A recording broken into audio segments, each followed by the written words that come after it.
Professor Giovanni, o treinador do Santos, o Gesualdo Ferreira, né, ele citou na coluna semanal dele, publicada lá no jornal O Jogo, de Portugal, quatro ideias enviadas em um grupo de treinadores do Campeonato Paulista, um grupo de aplicativo que eles têm, e uma delas foi a adoção de testes rápidos que seriam feitos antes dos jogos, testes rápidos com os atletas. O senhor enxerga que essa medida é eficaz? Então, essa medida de fazer a testagem antes dos jogos de indivíduos assintomáticos, ela visa identificar aquele indivíduo que está numa fase ainda pré-sintomática ou até assintomática da infecção pelo coronavírus e que poderia ser um transmissor da doença, né? Ainda numa fase pré, né? Ainda sem sintomas. Então essa estratégia ela visa diminuir ainda mais o risco de transmissão entre os jogadores. A única limitação assim é que esse teste ele leva algumas horas ainda assim para ficar desde coletada a amostra até que ele fique pronto, e ele tem uma taxa ainda um pouco duvidosa assim de qual seria o valor exato de falsos negativos. Ou seja, aquele indivíduo que tem um resultado negativo, mas que ainda assim está com o vírus e poderia eventualmente transmitir para alguém. Esse risco, nesse cenário, parece ser mais baixo, mas a gente ainda não tem uma evidência científica robusta para poder dizer para a gente qual seria o risco de um falso negativo nesse indivíduo assintomático, e se isso poderia ainda assim transmitir para outros indivíduos. Então essa estratégia ela tem o papel de diminuir ainda mais o risco de transmissão entre os jogadores em uma determinada partida, mas ela envolve aí, né, a testagem de muitos indivíduos, uma retaguarda laboratorial para fazer todos esses exames num tempo hábil para permitir que o jogador entre em campo no dia seguinte, né? E outra medida que foi citada pelo treinador do Santos seria aumentar o número de substituições, 5 de linha e ainda a possibilidade de trocar o goleiro. Isso para aumentar o tempo de recuperação do atleta de um jogo para outro. Em que o senhor acha que isso poderia ajudar um atleta, um jogador, diante desse quadro de pandemia? Então, nesse sentido, eu não consegui entender muito bem o que eles estão objetivando com essa estratégia de aumentar o número de substituições.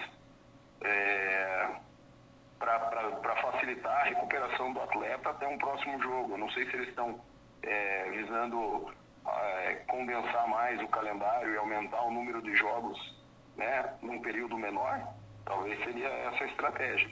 Mas fora isso, eu não consigo ver assim, em relação à transmissão, à infecção, ao coronavírus, o que isso poderia ter um impacto maior, assim, sabe? Eu entendo que eles talvez estão querendo poupar os jogadores, porque poupar mais jogadores, uma tentativa de que tenham mais jogos num intervalo de tempo menor, talvez, para que o campeonato pudesse ser concluído num prazo menor, talvez. E aqui para fechar, professor, uma opinião pessoal do senhor.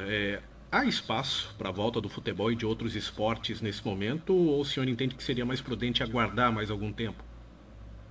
Então, a minha opinião pessoal assim, é que a gente tem que trabalhar com prioridades, né? O que são as prioridades de cada local, de repente, cada estado e do país mesmo, né? Por exemplo, campeonatos maiores, campeonato brasileiro, o mesmo até Libertadores na América. Então, tem cenários muito diferentes de estados, de um estado para o outro. Obviamente não deve ser a prioridade de estados da região norte, nordeste, que estão enfrentando uma situação mais complicada agora. O futebol passa longe dessa prioridade.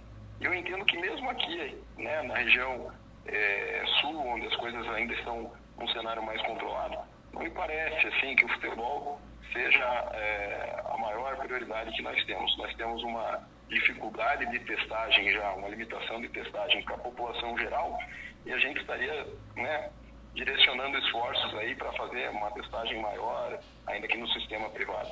mas dos atletas, tudo e tal, para retomar as competições sem torcida e tal, para concluir os campeonatos e tal.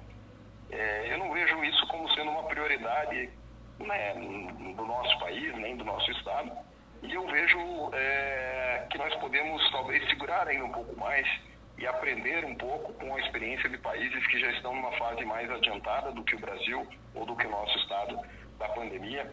A Bundesliga do futebol alemão está programada para voltar, então é importante talvez a gente esperar mais 4 semanas, ver como que está sendo essa experiência dos alemães de retomada do futebol e aplicar o que deu certo lá, talvez tentar aplicar aqui, e se algo der errado, ver o porquê deu errado para que a gente possa, de repente, planejar isso lá na frente. Mas eu não vejo necessidade nem justificativa para que o Brasil atropele isso e faça isso antes de outros países que já estão numa fase mais avançada da pandemia ou que tem até estratégias de controle melhor da doença, de circulação da doença. Isso não me parece ser muito prudente no momento que o Brasil está vivendo agora. Passa longe, no meu entendimento pessoal, das prioridades retomar o futebol e outras atividades esportivas competitivas nesse cenário.